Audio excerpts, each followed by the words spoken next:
El romanticismo y sus autores más destacados de la época. Como autores más destacados tenemos a Dolores Veintimilla de Galindo, Duma Pompillo Yona, Julio Saldumbide y José Joaquín de Olmedo, que a continuación veremos cada aspecto de cada uno de ellos.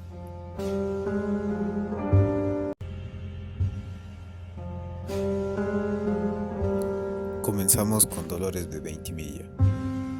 Fue una poeta ecuatoriana nacida en 1829 y fallecida en el 23 de mayo de 1857. Fue creadora de inspiradores poemas y obras de prosa. El fracaso de su matrimonio y su pensamiento avanzado para la época marcarían su vida y su obra. Cursó estudios en el Colegio Santa María del Socorro. A la edad de 18 años se casó con Sixto Antonio Galindo, que después continuó con su educación literaria.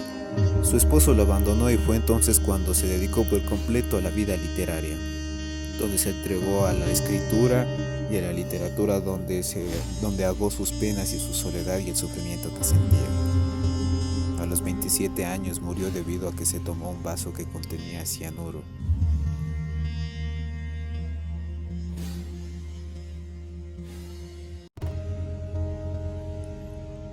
Ella tuvo influencia en la formación de la subjetividad femenina con el propósito de estudiar la escritura de Dolores Veintimilla a partir de su admisión al discurso romántico. Sus obras fueron como A mis enemigos, A mi madre, Quejas, y también escribió la necrología en protesta contra la pena de muerte y en defensa de los indígenas. Su carácter combativo la califica entre las mujeres más polémicas del Ecuador, ya que fue una defensora de la igualdad social y de la abolición de la pena de muerte. A nivel literario, su poesía pertenece al romanticismo y sigue en su vertiente realización. Numa Pompillo Yona nació el 5 de marzo de 1832 en Guayaquil, Ecuador. Siendo niño, se trasladó junto a su familia a la ciudad de Cali, en Colombia. Ingresó en el Colegio de Santa Liberata en 1846.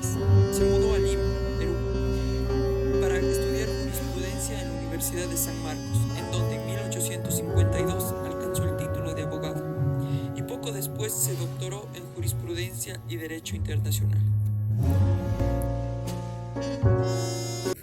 Su influencia en Ecuador, Perú, Colombia e Hispanoamérica, en general como instructor de tendencias literarias en aquel entonces nuevas e innegable.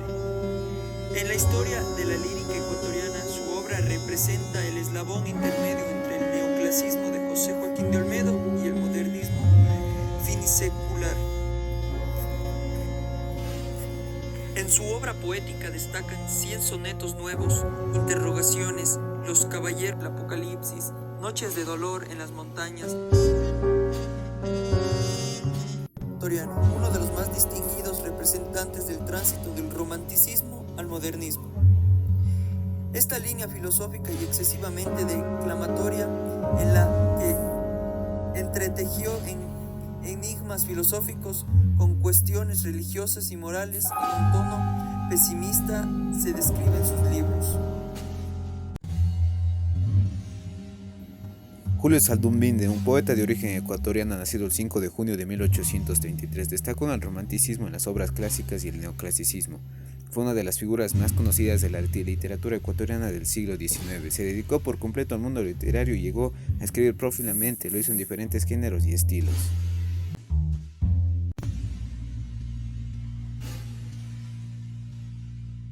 Tuvo influencias por la parte neoclasicista y por la parte romanticista, donde se relacionó con varios autores como Tomás Iriarte en parte neoclasicista y Gustavo Adolfo en la parte romanticista. En cuanto a sus obras, sí basaban igual en el romanticismo y en el neoclasicismo. Como pueden ver, teníamos La noche, El mi corazón a las flores, La hora canta la música, El amor a la adolescencia, La soledad del campo, entre muchas otras obras que realizó.